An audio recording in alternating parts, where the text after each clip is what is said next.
11 Midnight Flower and number 12 Pixelated. 3-year-olds only in this event. Dutch Masterpiece is the 7-2 favourite. Normal Equilibrium is 13-2. Dominate 7-1. Etna 7-1. Top Boy 15-2. Cosmic Chatter 8-1. Storm Moon 9-1. Chilworth Icon 11-1. Equitania 14-1 and FEB 18-1. Now this is a good race, isn't it? Yeah, it is. It is a decent sprint, this one. It's pretty open. Dutch Masterpiece heads the market, a horse that we were talking about just a few moments ago, with that comprehensive enough defeat of Bapap Sayang at Chester, who hasn't exactly given it a boost at Redcar just now, but I'm not sure we should, take that.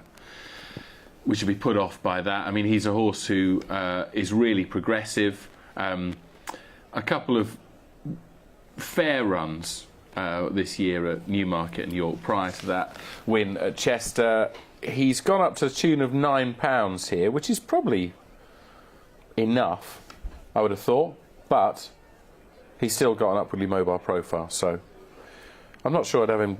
I'm not sure he's a 7-2 favourite sevens bar in this race, Lydia, but he's obviously one of the obvious ones. I thought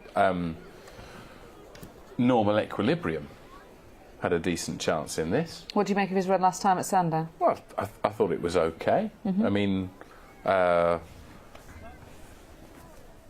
maybe, I think I'm right in saying that on the figures he had about a stone to find with the likes of the winner Morowidge, and he's probably run below that, hasn't he? But, he was a handicap winner the time before that in a decent race at Chester. That was a good, strong race, wasn't it? Yeah, and so I wouldn't sort of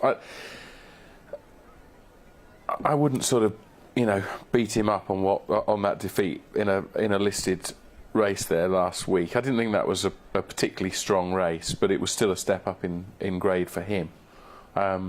So back in handicaps here, albeit that he's off a £6 higher mark. Being a relatively cautious punter, well, 4-1 and 6-1 now, but I'd just rather have a couple of quid each way on Normal Equilibrium, I think, than a win bet on Dutch Masterpiece there. And how about Cosmic Chatter, who tried that very competitive 6-furlong handicap at York last time? He did very much shape as though the drop to 5, the return to 5 would be needed, and that was Nick Robson's case in Mark Your Card earlier today. 7-1 shot now. Yeah, I think that's about right, isn't it? That was his first run over 6, and it didn't really look as though it suited, and that the step back to the minimum here would suit him. The thing that it's hard to know with Cosmic Chatter where he is in terms of handicap ratings, because he's run in conditions and listed races prior to going to York in a race that we've already or we believe that conditions, i.e. the distance, weren't suitable for him. So we don't know whether he's well handicapped off a mark of 99 or not, but I certainly think that the step back to the minimum should play to his strengths. I'm intrigued by Chilworth Icon dropping back to 5 furlongs. Thought he ran really well 2 starts back when third behind Hasselhoff. I know that was a rough race and he got his fair share of roughness as well. It didn't really figure at York last time. I just think it's interesting, particularly with a stiff finish, relatively stiff finish, that he's been dropped back to 5. Yeah, I mean, I must admit, with the horse that we've just discussed, Cosmic Chatter, you'd think that 5 is the obvious way to go with him. I don't really think that with Chilworth Icon. I mean, that run behind Hazapot was an excellent run. This is a competitive sprint, but that was a more competitive sprint. But I don't think, obviously he's a horse who, since his early 2-year-old days, has stepped up to 6 and 7. That's where he's done his racing since then, and I don't think that he looks like some. I don't know, the way that he's been running of late. It hasn't suggested. When you watch horses run, you think, I suspect they'll do that with that next time, etc., etc. Sometimes you're right, sometimes you're not, but looking at that horse run over his last couple of starts, I wouldn't have said, right, well, obviously they're going to go back to the minimum with him now. And how about Etna? She's quite interesting, isn't she? She made a debut over 7 furlongs, but since then she's been better over 5.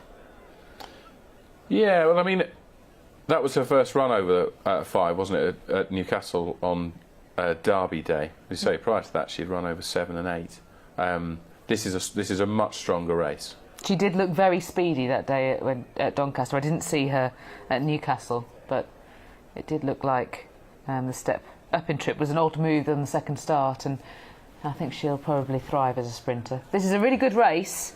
Let's join Mark for the call. And the last one to go forward into the stalls will be Cosmic Chatter. They're all set, and they're off and racing for this Agribant handicap.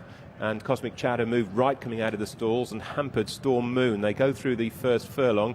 Equitania in the blue and yellow shows plenty of early speed. The yellow cap on the right is Chilworth Icon. Extreme right Dutch Masterpiece in the white colours. Dominate well there in the white and green. Edging over towards the near side, we have Cosmic Chatter in the green of Storm Moon. Top Boys held up behind runners with Etna, and also FEB's off the pace with the Normal Equilibrium heading down towards halfway, and it's still Equitania. Hayley Turner looking for a treble has the narrow advantage as they make their way down towards the final furlong and a half, challenged now by Dominate. Coming there on the far side, Dutch Masterpiece with also Chilworth Icon. Near side keeping on, we have Storm Moon and also Cosmic Chatter coming down inside the final furlong. Dutch Masterpiece has taken over. Cosmic Chatter though thrusting home towards the near side. Chilworth Icon coming home well with Etna on the near side, but it's Dutch Masterpiece with the lead. Etna's keeping on strongly. Dutch Masterpiece goes on to follow up a Chester win with another success here. Etna was second, then in third Cosmic Chatter, and then close for the minor honours behind. Well, Bapak Sayang let the form down a few moments ago, but Dutch Masterpiece has made no mistake following up that victory at Chester last time with this success here for Sean Levy and Gary Moore. Second is Etna, who is thriving at the minimum trip. Neil Farley riding for Mick Easterby, with Etna slightly out of the handicap, but that's offset by Neil Farley's claim. Third, Cosmic Chatter. He raced towards the near side and had given Storm Moon a bump at the start. He's third for Luke McNiff and David Barron. And Chilworth Icon hasn't got a run. You'll see there that he still seems to be travelling OK as Dutch Masterpiece goes across him. But then the response after that is limited and he fades afterwards. So, a dominant performance in the end from Dutch Masterpiece. And also look at... they run in 2 groups, as you can see there, with... Storm Moon and Cosmic Chatter towards the stand side. Then they merge. But what we were talking about early on, we were looking at a very sort of small sample pool of evidence, weren't we, about saying that a couple of races that the stand side had been the place to be. Obviously, it was wrong to draw hard and fast conclusions because, for the most part, Dutch Masterpiece has come down the middle. He's edged to his right towards massively so. But he's still, except for about the last half furlong, he's still sort of mid-pack, isn't he? So he's caused some interferences. He's gone across, hasn't he? He's not had a knock-on effect on Chilworth Icon. That has squeezed out Normal Equilibrium in the Kata Racing jacket. That horse hadn't delivered his challenge at the point where he gets squeezed out. You see him there with Harry Bentley looking to have a run through between Equitania and Chilworth Icon, and that run is rather rudely cut off here. Yeah, that's a... Yes, well, that's done his chance, hasn't it, really? He's had to sort of squeeze up for about 4 or 5 strides. In the end, he's just been denied a place on the podium, hasn't he? He's done well, actually. He's only a narrow margin behind Cosmic Chatter in third there, so that's disappointing. If I had been at the racecourse having a few pints and some bets and had my 5 each way on Normal Equilibrium, I think I would cuss and go back to the bar for another nut brown ale. Bar. First, number 3, Dutch Masterpiece, the 4-1 favourite. Sean Levy riding for Gary Moore. Second was Etna at 6-1, and third